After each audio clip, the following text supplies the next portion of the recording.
हरिहंत सिद्ध सूरी उपाध्याय साधु सर्व अर्थ के प्रकाशी मांगे लिख उपकारी है। तिनको स्वरूप जान राग दे भई जो भक्ति काय को नमाई स्तुति को उचारी है। धन धन तीन ते काज सब आज भय कर जोड़े बारे बारे वंदना हमारी है। मंगल कल्याण सुख ऐसो हम चाहत हो मेरी ऐसी दशा जैसी तुम हो मेरी ऐसी दशा जैसी तुम नारी है।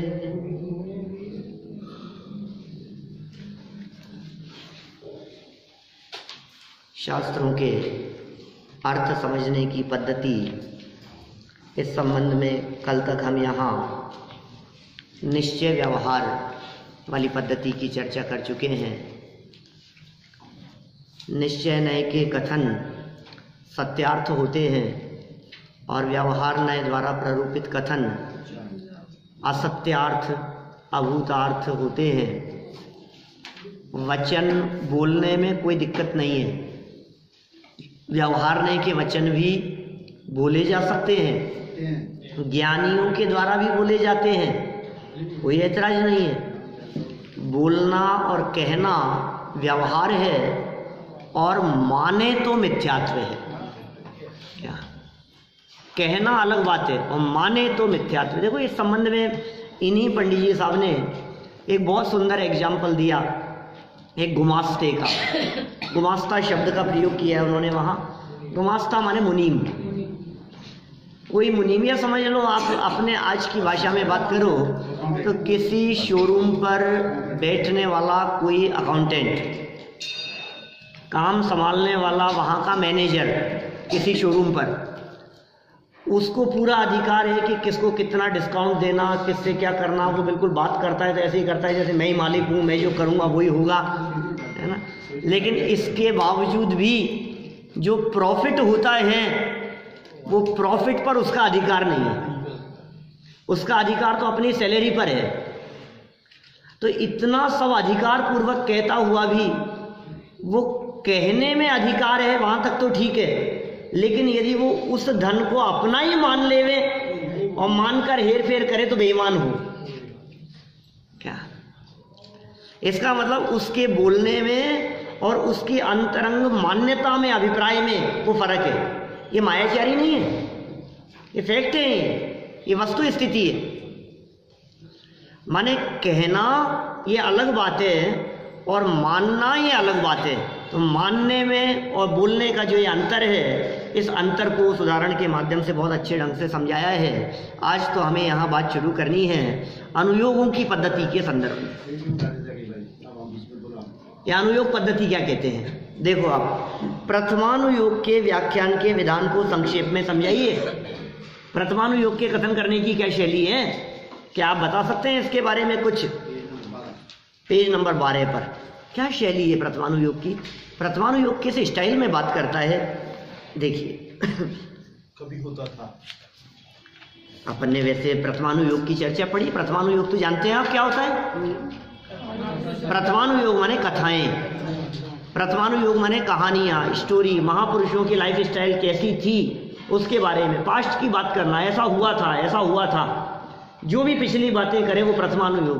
पुराण सारे प्रथमानुयोग के अंतर्गत आते हैं। हरिवंश पुराण, पद्म पुराण, उत्तर पुराण, आदि पुराण, महापुराण, ये सब क्या है? प्रथमानुयोग, कथा कहानियाँ।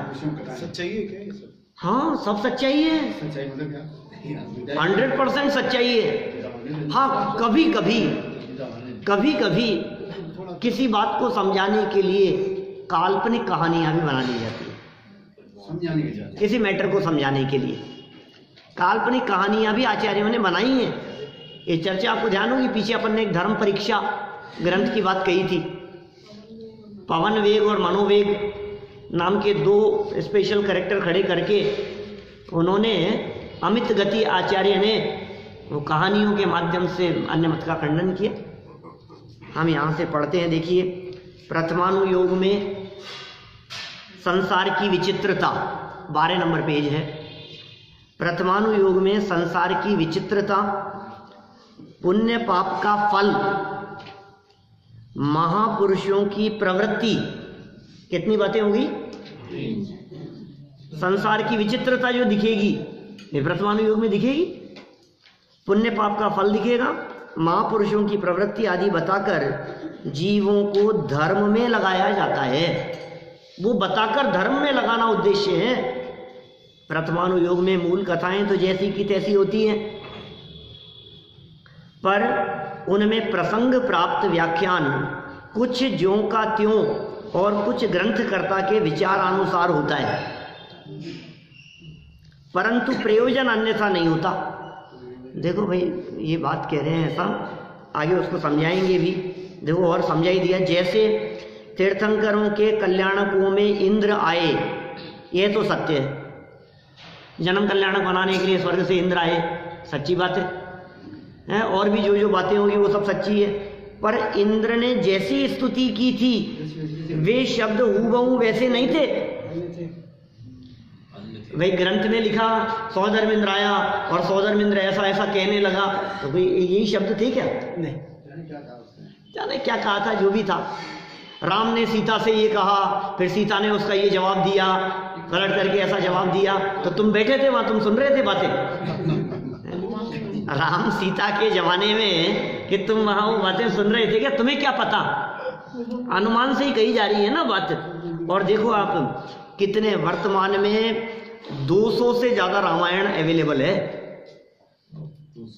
हाँ, व्याख्याकारों की, टीकाकारों की, लिखने वालों की। वाल्मीकि की रामायण बहुत ज्यादा प्रसिद्ध है, अपने रवि सेनाचार्य का पद्म पुराण बहुत प्रसिद्ध है, लेकिन और भी सैकड़ों लोगों ने रामचंद्र जी के जीवन चरित्र के ऊपर लेखनी चलाई। मूल घटनाएं तो ज्यों की त्यों होगी।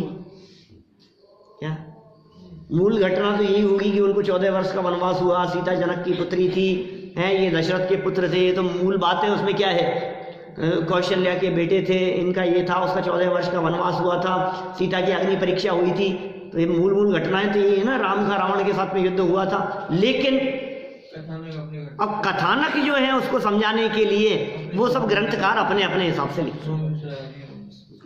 अरे ऐसा ही है, अभी रामचंद्र जी के जीवन के संदर्भ में इन्हीं घटनाओं के बारे में मुझे बोलने के लिए कहा जाए और आपको बोलने के लिए कहा जाए, तो मूल घटना तो वही होगी, लेकिन शब्द तो अलग अलग होंगे। शब्द अलग होंगे, घटना वही होगी। तो कहना चाहते हैं प्रथमानुयोग में अभिप्राय नहीं बदलता, ये कह रहे हैं यहां, प्रयोजन अन्यथा नहीं होता। ग्रंथकार चाहे रवि सेनाचार्य बतलाएं, चाहे दूसरे आचार्य बतलाएं, जो भी ग्रंथ और व्याख्याकार होंगे उनका अभिप्राय अलग नहीं होता। उनका उद्देश्य क्या है? उद्देश्य तो वीतरागता का पोषण करना है। उद्देश्य तो फाइनली ये बतलाना है कि ये सब छोड़ करके उन्होंने दीक्षा ले ली, ये तो बताना है। संयम अंगीकार कर लिया, अणुव्रत ले लिए, महाव्रत ले लिए, घर बार छोड़ करके चले गए, अपने में समा गए, फिर परमात्मा बन गए। फाइनली तो वहीं ले जाना है ना। भले ही चक्रवर्ती के वैभव का वर्णन कर रहे हैं वो लंबा चौड़ा, इतना लंबा चौड़ा वैभव, इतना लंबा चौड़ा राजपाट, इतनी रानियां, इतने महल, इतने हाथी घोड़े, इतने रत्न, इतने स्वर्ग के देवता, उनकी रक्षा करने वाले, कितना कितना वर्णन कर रहे हैं उनके बारे में। बहुत बहुत वर्णन करते रहो, करो, क्या दिक्कत है? कोई दिक्कत नहीं है। लेकिन इतना सब कुछ होते हुए भी सुख नहीं मिला और छोड़ करके चले, ये प्रयोजनभूत बात है। देखो क्या कह रहे हैं, इसी प्रकार परस्पर किन्हीं के वार्तालाप हुआ था। प्रथमानुयोग में बताते हैं उनका वार्तालाप, नेमी और राजुल का वार्तालाप हुआ था क्या? नेमी राजुल का संवाद की पॉसिबिलिटी नहीं है। उसका कारण ये है कि वो तो मिले ही नहीं एक दूसरे से। वार्तालाप कैसे होगा? क्योंकि बारात आ रही थी, ऐसा तो था नहीं कि वो बारात के पहले प्री वेडिंग जैसा आज के समय में जैसा चलता है, ऐसा तो कुछ हुआ नहीं था। वो जूनागढ़ में रहती थी, ये कहाँ रहते थे? शौरीपुर में रहते थे, क्षेत्रगत दूरी। अब ये बारात लेकर के जा रहे थे और शक्ल भी नहीं देखी थी एक दूसरे की, बात करना हो, बोलना तो बहुत दूर की बात है। और बारात पहुंचने के पहले ही रथ मुड़ गया और फिर कहाँ पहुंच गए? गिरनार। और फिर दीक्षा के बाद जब ये आरिका बन गई तब तो बातें की होगी। अरे तीर्थंकर के जीव तो दीक्षा लेते ही जीवन पर्यंत के लिए मौन हो जाते हैं। क्या तो कहाँ बात करने का सवाल है? तो फिर किसी ने संवाद लिखा, नेमी राजन का संवाद। अरे वाह तो कह रहे नेमी राजन का संवाद, ये संवाद कहाँ से आएगा? कहाँ से आएगा संवाद? तो जो संवाद लिखा गया वो सारा का सारा संवाद काल्पनिक है। क्या? और वो काल्पनिक संवाद भी अपने अपने उसमें लिखा जा सकता है, भाई उसने ऐसा सोचा, फिर उसने ऐसा सपने में ऐसा संवाद हुआ, जो भी बातें हों इस तरह की।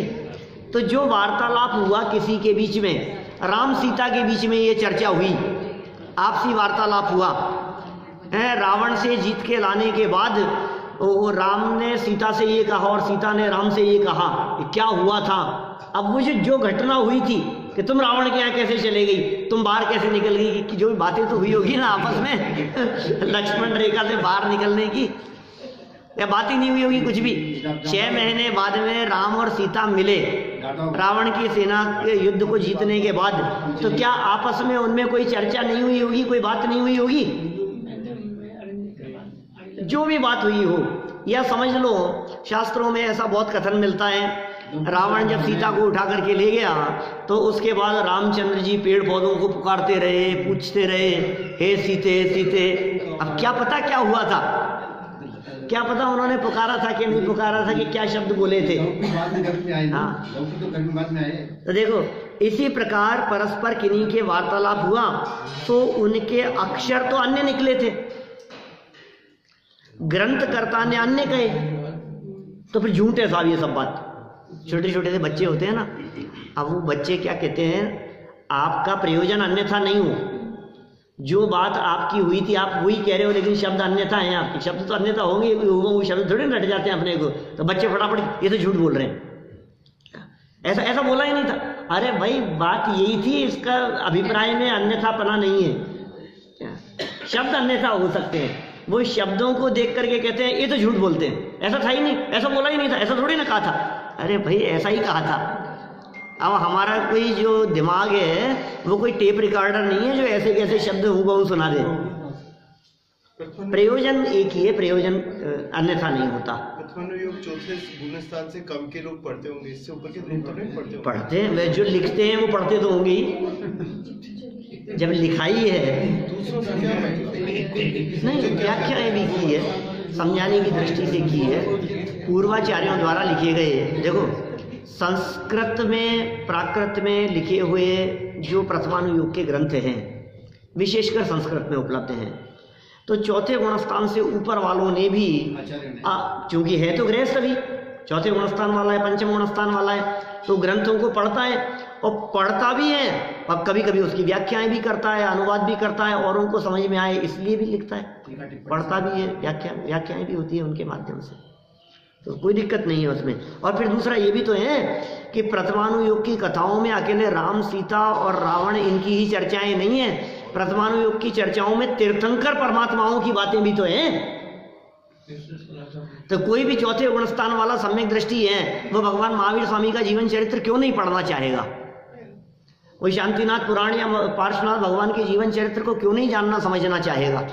पढ़ेगा ना, पढ़ेगा, अपने जीवन की निर्मलता के लिए भी पढ़ेगा, जीवन में पवित्रता के लिए भी पढ़ेगा, और पढ़ता है और सुधारता है अपनी लाइफ को, उसको देख करके, उन महापुरुषों के जीवन चरित्र में घटी हुई घटनाओं को देख देख करके, अरे उनके साथ में ऐसा हुआ था, अरे तो तुमरे जी कौन दुख है, ये सारी घटनाएं काहे के लिए बताओ मेरे को, उनके साथ में ऐसा हो गया था, उनके साथ में ऐसा हो गया था।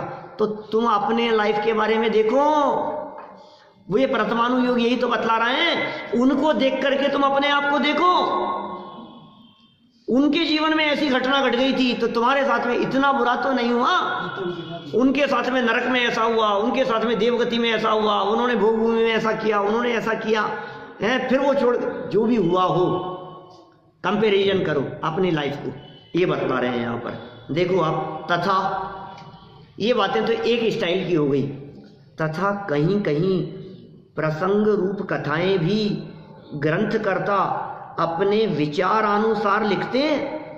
कहीं कहीं ऐसा भी हो जाता है, अपने विचारों के अनुसार, प्रसंग अनुसार कथाएं लिख देते हैं। जैसे धर्म परीक्षा में मूर्खों की कथाएं लिखी। जिन लोगों ने पढ़ा है ना, आप लोगों में से धर्म परीक्षा ग्रंथ, उनको पता होगा मूर्खों की कहानियां हैं, ऐसी ऐसी ऊटपटांग बातें लिखी है, आपको पढ़ करके हंसी आए।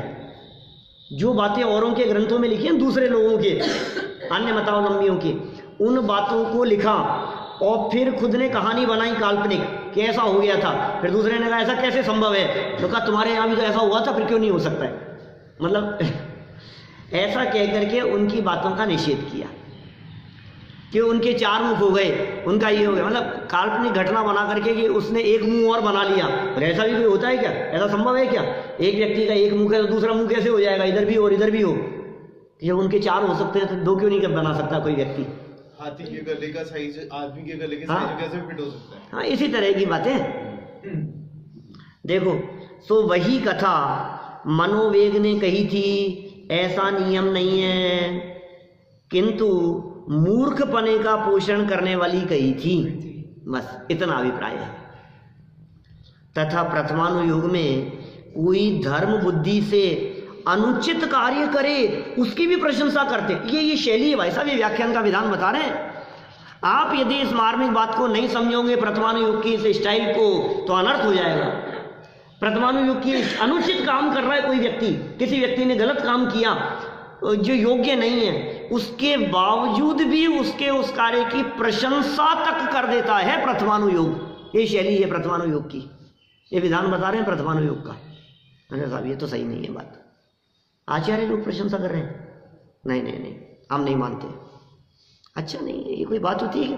किसी व्यक्ति ने कोई गलत काम किया, उसके बावजूद आप उसकी प्रशंसा कर रहे हो? सुनो तो सही, उदाहरण दे रहे हैं, शैली बता रहे हैं, विधान बता रहे हैं। देखो क्या अनुचित और क्या उचित काम। जैसे विष्णु कुमार जी ने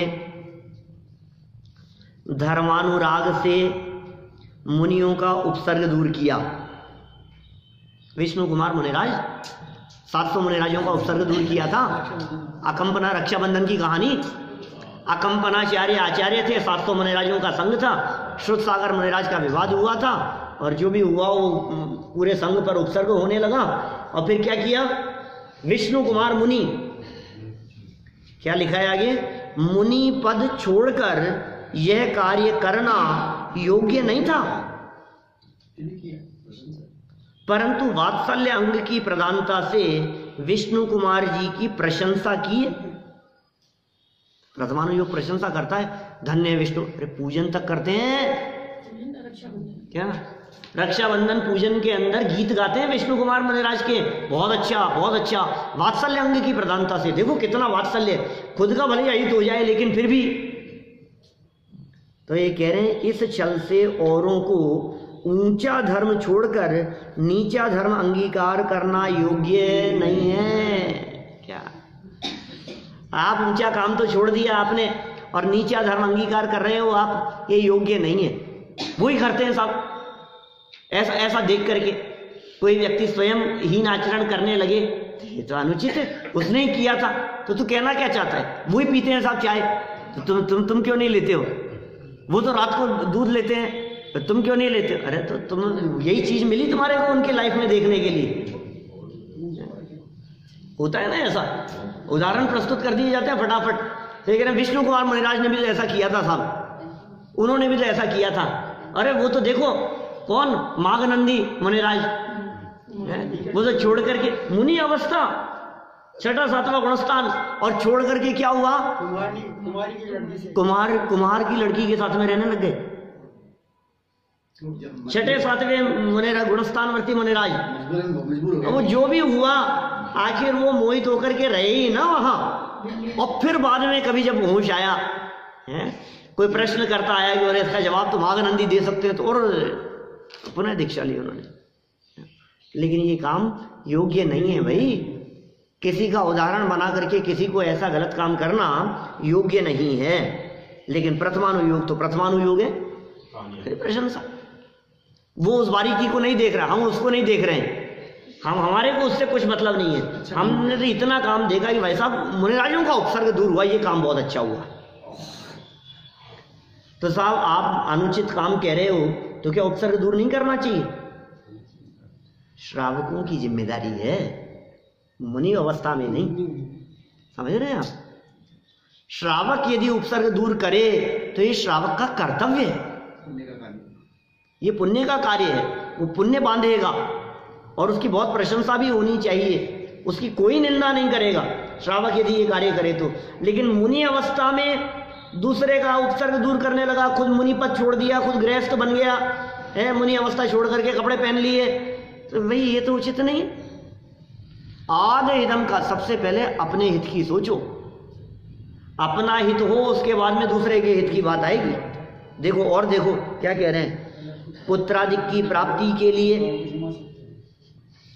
अथवा रोग कष्टादि को दूर करने के लिए स्तुति पूजन आदि कार्य करना, ये निकांक्षित अंग का अभाव होने से एवं निदान नामक आर्थ ध्यान होने से पाप बंध का कारण है, किंतु मोहित होकर बहुत पाप बंध का कारण कुदेवादिक का सेवन तो नहीं किया, अतः उसकी प्रशंसा कर दी है। लो क्या, अरे बहुत उदाहरण मिलते हैं इस तरह के, प्रशंसा कर दी है उनकी। किस लिए? कि देखो साहब अपने बीमारी को दूर करने के लिए, संकट को दूर करने के लिए ये कुदेवादिक के पास तो नहीं गया ना, भगवान महावीर स्वामी की गया है, उन्हीं की पूजन की है, अष्टानिका के अंदर पूजन विधान रचाया है। काहे की प्रशंसा की?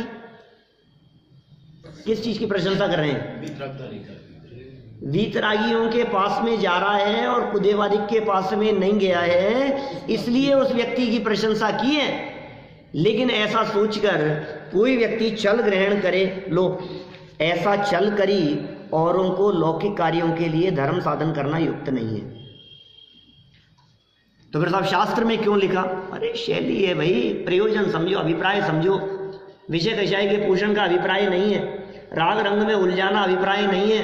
हमारा अभिप्राय यह नहीं है कि ये व्यक्ति पूजन करके पंचेंद्रिय विषय भोगों की का पोषण करे, ये हमारा उद्देश्य नहीं है। गलतफहमी हो जाती है लेकिन, और बहुत खतरनाक चीज है, कदम कदम पर होने की संभावना है। साफ लिखा है, साफ साफ ऐसा लिखा है। अब हम, हमारे को दिख रहा है ना, हम कैसे नहीं माने इस चीज को कि भैया हर देखी हुई चीज सच्ची नहीं होती। ये क्या कह रहे हैं यहाँ पर, ये साफ साफ लिखा है। मैना सुंदरी ने और सिद्ध चक्र विधान रचाया और कुष्ठ रोग दूर हो गया, श्रीपाल का साफ लिखा है। कि देखो लिखा है लेकिन सच्चाई नहीं। कैसी बात कर रहे हो? जिन आचार्यों ने लिखा है उस बात को झूठ कैसा कह सकते हो आप? सुनो भाई, फल पायो मैना रानी, श्री सिद्ध चक्र का पाठ करो, नहीं तो ठाठ बाट से प्रथमानुयोग है। प्रथमानुयोग की कहानियों में ऐसे ही चलता है, आणम ताणम कुछ नहीं जानम, फट फट फट है। क्या हुआ था? आकाशगामिनी विद्या प्रकट हो गई। और कैसे? तो वो बस अंजन चोर को, तो तुम भी ऐसे बोल लो उठपटांग कुछ भी, एक अक्षर भी यदि मंत्र में इधर उधर हुआ क्या तो मंत्र का फल नहीं मिलेगा। उसको तो विद्या प्रकट हो गई थी, उसको हो गई थी। ये सिर्फ श्रद्धान बताना है, सिर्फ निशंकितपना बताना है कि उसने जिनेंद्र भगवान के वचनों में शंका नहीं करी। और सच कहूं, नमोकार मंत्र था ही नहीं। क्या नमोकार मंत्र तो अभी 2000 साल पहले जिस रूप में आप कहते हो इस रूप में तो अभी लिखा गया ना। क्यों? जीवंदर स्वामी ने मरणासन्न कुत्ते को नमोकार मंत्र सुनाया। कौन सा नमोकार मंत्र सुनाया था? पार्श्वनाथ भगवान ने नाग नागिन को नमोकार मंत्र सुनाया। तो पार्श्वनाथ भगवान नमोकार मंत्र बोलते थे? नमोकार मंत्र बोल सकते हैं? पहले देखो कई बाधाएं हैं उसमें। हाँ बताता हूँ, है ना, बताता हूँ भी। देखो मुझे तो एक बात बतलाओ, तीर्थंकर बनने वाले जीव पंच परमेष्ठियों को नमस्कार भी नहीं करते। अरंत होने वाले वे दीक्षा भी लेते हैं क्या? तो किसी आचार्य से दीक्षा नहीं लेते, उनके कोई गुरु होते ही नहीं है। और सुनो, वे किसी मुनिराज को नमोस्तु कह नहीं सकते, नमन कर नहीं सकते, वो 3 लोक के नाथ होने वाले हैं। और तो किसी ने कहा कि साहब दीक्षा कैसे लेते हैं, तो एक व्यक्ति ने जवाब दिया, ओम नमः सिद्धेभ्य कह करके दीक्षा ले लेते हैं। फिर दूसरे ने, आचार्य देव ने स्पष्टीकरण किया कि नहीं, ओम नमः सिद्धेभ्य भी नहीं, नमः सिद्धेभ्य कह करके दीक्षा लेते हैं, क्योंकि ओम में भी पंच परमेष्ठी आ गए। क्या? इसलिए ओम भी नहीं, सिर्फ सिद्ध भगवान को नमस्कार ऐसा कह करके वे दीक्षा ले लेते हैं। इसका मतलब आचार्य उपाध्याय साधुओं को अजय होता ही नहीं है तो वे कैसे नमोकार मंत्र सुनाएंगे? जो कुछ भी कहा होगा बस। उद्देश्य ये है कि संकट की परिस्थितियों में परिणामों की निर्मलता के लिए नमोकार मंत्र बोलो, ये अच्छी बात है, ये उद्देश्य है, परिणामों की निर्मलता के लिए। वर्तमान युग की शैली है, कुछ कुछ बातें कहते हैं इसी तरह की। तो ये कह रहे हैं यहां छल करना योग्य नहीं है। औरों को लौकिक कार्यों के लिए धर्म साधन करना, मोक्ष मार्ग प्रकाशक पेज नंबर 7, अरहंत आदि से प्रयोजन की सिद्धि, 7 नंबर पेज खोल के देखना, मोक्ष मार्ग प्रकाशक। उसमें लिखा उन्होंने, अरहंत आदि से प्रयोजन की सिद्धि होती है कि नहीं होती है? नहीं होती है, वापस पढ़ना पड़ेगा। पूरा पढ़ा है ना आपने? तो अभी तो पूरा ही पढ़ा था ना अपन ने। होती है, होती है, सारे प्रयोजनों की सिद्धि होती है अनंत भगवान से। अपने जो महावीर भगवान, शांतिनाथ भगवान सामने विराजमान है, इनसे आपके सारे प्रयोजनों की सिद्धि होगी, लौकिक प्रयोजनों की सिद्धि भी होगी। सुनो तो सही, आपके व्यापार बढ़ेगा, धन संपत्ति आजीविका सब चीजों के अंदर, स्वास्थ्य सब ठीक होगा, ये सब लिखा है उन्होंने। लेकिन नीचे उसी पेज पर नीचे लिखा, लेकिन लौकिक प्रयोजन के अर्थ जिनेंद्र देव की भक्ति आदि करना, पूजन विधान आदि करना, ये योग्य नहीं है, उससे तो उल्टा पाप ही बनता है। क्या कहा? काम होगा, सिद्ध किया उन्होंने। आप जिनेंद्र देव की भक्ति करेंगे, आप जिनेंद्र देव की पूजन करेंगे, हैं, आप उनके बताए हुए मार्ग पर चलेंगे, तो सहज में इस प्रकार का पुण्य बंधता है, ऐसा पुण्य बंधता है भगवान के दर्शन करने से, तीर्थ क्षेत्रों की वंदना करने से। अभी बहुत सारे क्षेत्रों की वंदना करके आए हम, वहाँ ललितपुर पंचकल्याणक से।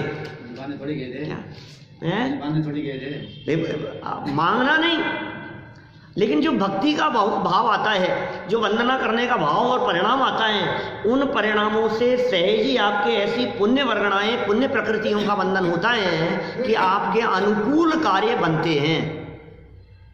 आपका पाप कटता है, पाप छटता है, पाप भाव निकलता है, पाप परिणाम मिटते हैं, और शुभ भाव और पुण्य भाव होने से, पुण्य प्रकृतियां बंधने से अनुकूल कार्यों की सिद्धि होती है। लेकिन भगवान करते हो ऐसा नहीं है। सावधानी क्या क्या रखना, भगवान करते हैं ऐसा नहीं है, ठीक है? और इससे मेरा काम हो जाएगा इसलिए भक्ति करूं, बोले ये भी योग्य नहीं है। तो स्वार्थी हो गया है, तो ये स्वार्थपन की बात नहीं है। नमोकार महामंत्र भी अनादि अनंत है, लेकिन भाव की अपेक्षा से, शब्दों की अपेक्षा से नहीं। भाव माने चूंकि पंच परमेष्ठी अनादिकाल से होते आ रहे हैं, ये पहले दूसरे प्रवचन में कही है मैंने, बालबोध के जब शुरू किया था, आपने बहुत बाद में आना शुरू किया था। मैंने नमोकार महामंत्र, वो जो भाव है पंच परमेष्ठियों को नमस्कार करने वाला, उस अपेक्षा से देखो तो वो अनादि है, क्योंकि पंच परमेष्ठी अनादि से होते आ रहे हैं। लेकिन ये जो शब्द हैं, नमो अरिहंताणम, नमो अरहंताणम, नमो सिद्धाणम, नमो आयरियाणम, ये जो शब्द हैं, ये शब्द पुष्प दंत आचार्य द्वारा लिखे गए हैं। कहाँ लिखे हैं? षट खंडागम ग्रंथ में। किस रूप में लिखे हैं? मंगलाचरण के रूप में। कौन सी भाषा में लिखे हैं? प्राकृत भाषा में। थोड़ी थोड़ी बातें, कितने अक्षर और मात्राएं हैं पता होना चाहिए थोड़े थोड़ा। चलो आगे चलो। कर्णानुयोग के व्याख्यान का विधान क्या है? प्रथमानुयोग तो समझ में आ गया, शैली किस तरह की है। ये स्टाइल इसलिए समझा रहे हैं कि अर्थ का अनर्थ नहीं हो जाए, इसलिए समझा रहे हैं, क्योंकि ऐसा नहीं हो कि आपको पढ़ करके कहीं आप अपनी मति कल्पनानुसार डेढ़ अकल लगा करके आप कुछ का कुछ अर्थ निकाल लो, समझ लो, ऐसा कुछ नहीं है। कर्णानुयोग होता क्या है? कर्णानुयोग पहले ये बताओ, कर्णानुयोग क्या होता है? शास्त्र हैं, शास्त्र हैं कर्णानुयोग के। बातें क्या मिलेगी कर्णानुयोग में? भूगोल की चर्चा, ज्योग्राफी की चर्चा, कर्मों की चर्चा, कर्म प्रकृतियों की बातें, ठीक है ना। ये सारी चर्चाएं मिलती हैं कर्णानुयोग में, ठीक है। देखो क्या कह रहे हैं, कर्णानुयोग में केवल ज्ञान गम्य वस्तु का व्याख्यान है। केवल ज्ञान में तो सर्वलोकालोक आया है, व्याख्यान तो केवल ज्ञान गम्य है। तो केवलियों ने देखा, कौन बतलाए नंदीश्वर द्वीप कैसा है? पंचमेरु। अब किसी ने देखे हैं क्या पंचमेरु? किसी ने नहीं देखे, बोलते तो हैं हम, पांचों मेरु असी जिन धाम, सब प्रतिमा जी को करऊं प्रणाम। अब बोलते तो हैं साहब, पांचों मेरुओं की चर्चा, नंदीश्वर द्वीप की चर्चा, नंदीश्वर श्री जिन धाम वावन पुंज करो। अभी क्या है ये? वह केवल ज्ञान गम्य है, वहां आया है। परंतु इसमें जीव को कार्यकारी छद्मस्त के ज्ञान में आ सके ऐसा निरूपण होता है, जिससे प्रयोजन सिद्ध हो, कार्यकारी हो, है ना, ऐसी बातें होती है। जैसे जीव के भावों की अपेक्षा गुणस्थान कहे हैं कर्णानुयोग में। स्वभाव तो अनंत है, भाव गुणस्थान क्या है? जीव के भाव है ना, पहले गुणस्थान वाला, पहले गुणस्थान वाले के भाव बोले पहले गुणस्थान वाले के जैसे होंगे, चौथे गुणस्थान वाले के भाव बोले उस जैसे होंगे। इसलिए समस्या आपकी भूमिका और आपके लेवल से अधिक आचरण करने की है, हीन तो क्या करोगे आप? क्योंकि पहले से नीचे का क्या आचरण होगा, पहले के नीचे से क्या भाव होंगे। बात तो ये है, भूमिका तो पहले गुणस्थान की है और दिखाना चाहता है सातवें जैसा। भूमिका तो पहले गुणस्थान की है और प्रदर्शन करना चाहता है चौथे गुणस्थान जैसा। मैं तो सम्यक दृष्टि हूं, भूमिका तो है अंदर में पहले गुणस्थान की और प्रदर्शन करे कि हम तो प्रतिमाधारी हैं, तो प्रदर्शन पंचम गुणस्थान जैसा है। तो प्रॉब्लम तो ज्यादा दिखाने की है ना। नहीं नहीं साहब समझते तो सब है, लेकिन उतरता नहीं है जीवन में। अरे क्या उतरेगा जीवन में, पहले गुणस्थान से नीचे कहाँ उतारेगा? जो है उस भूमिका के अनुसार ही होगा ना। अब ये कह रहे हैं कि ये जो परिणामों की तारतम्यता अनुसार जो भेद बतलाए हैं, ये 14 भेद बतलाए गुणस्थानों के। स्वभाव तो अनंत है, उन्हें वाणी से कहा नहीं जा सकता। देखो क्या कह रहे हैं यहाँ, स्वभाव तो अनंत है, उन्हें तो वाणी से कहा नहीं जा सकता। अतः बहुत भावों की एक जाति करके 14 गुणस्थान कहे। बहुत सारे भावों का मिक्सअप कर लिया, वो सब पहला गुणस्थान।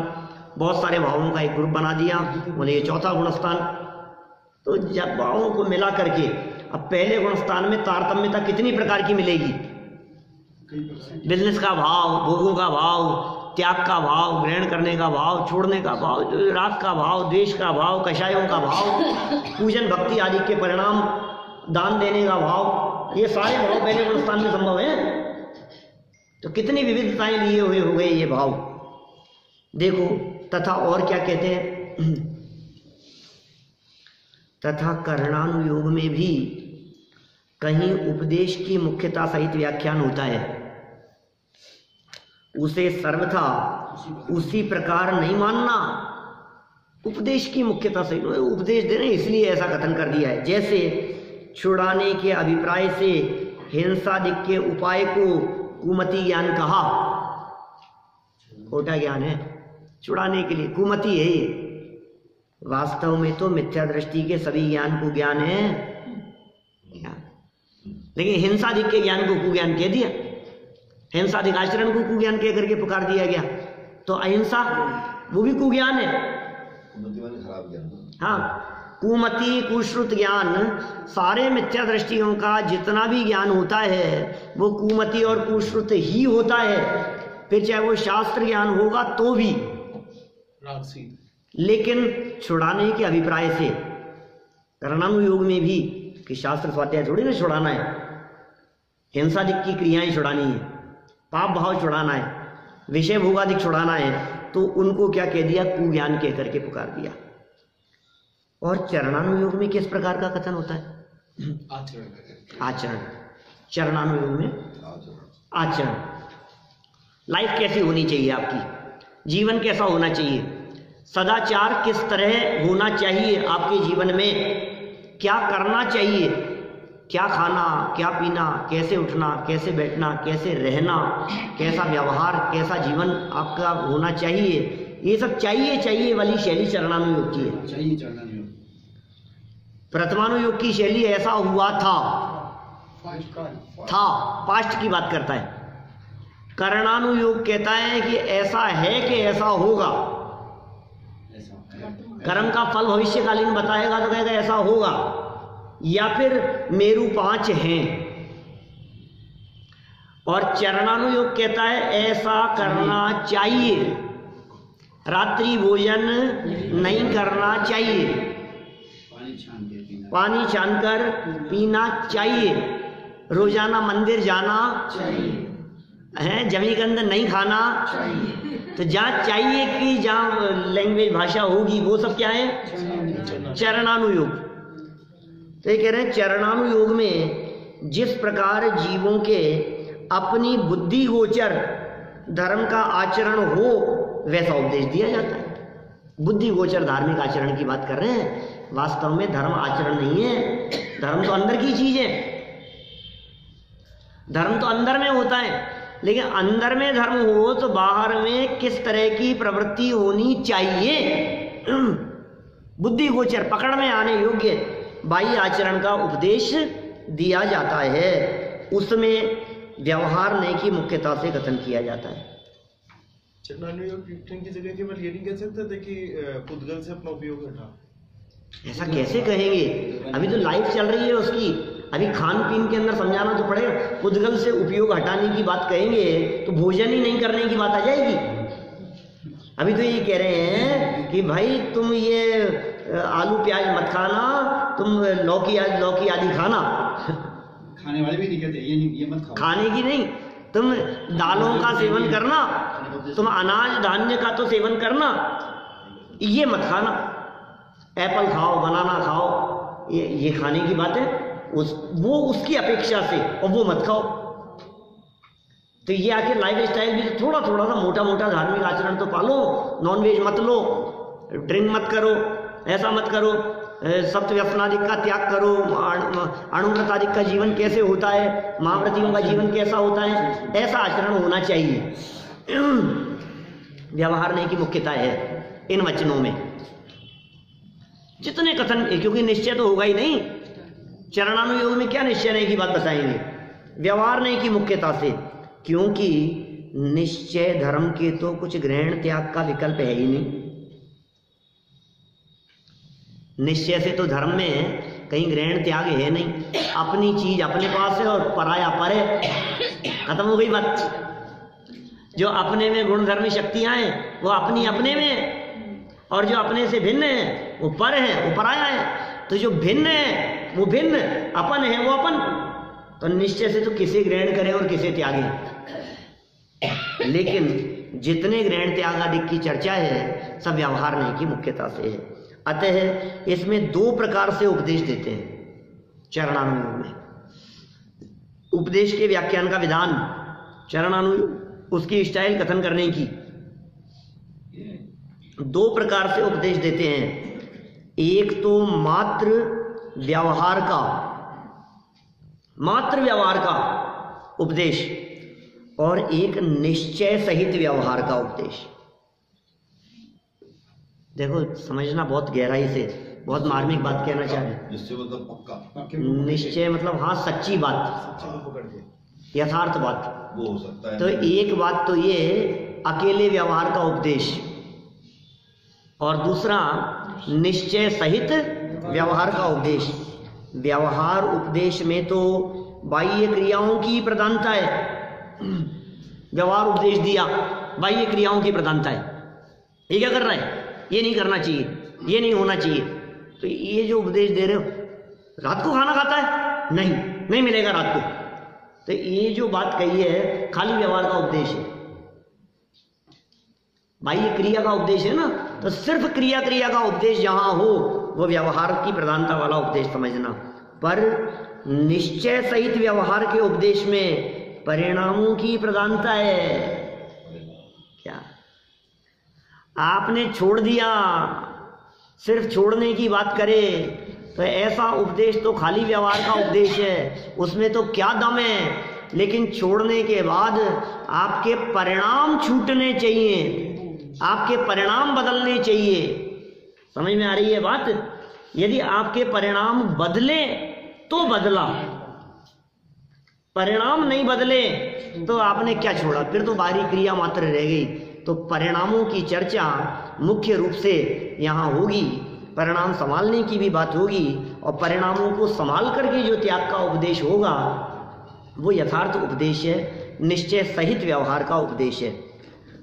फिर आगे इन्होंने इसी बात को और उठाया, अभी चरणानुयोग के व्याख्यान के विधान को ही प्रश्न उठा दिया ऐसा, अकेले व्यवहार का उपदेश किसके लिए और निश्चय सहित व्यवहार का किसके लिए। शास्त्रों में तो बातें दोनों ही तरह की मिलती है। अकेले व्यवहार का उपदेश किसको दे रहे हो आप, हमेशा निश्चय सहित ही व्यवहार का उपदेश देना चाहिए ना। उपदेश तो निश्चय सहित व्यवहार का ही होना चाहिए। अकेले व्यवहार का उपदेश किसके लिए दिया जाता है, इस बात को इन्होंने नीचे समझाया है, लेकिन उसकी चर्चा हम आज नहीं कल ही कर पाएंगे। कल ये प्रकरण पूरा हो जाएगा। सभी को भी तो सब चरणानुयोग में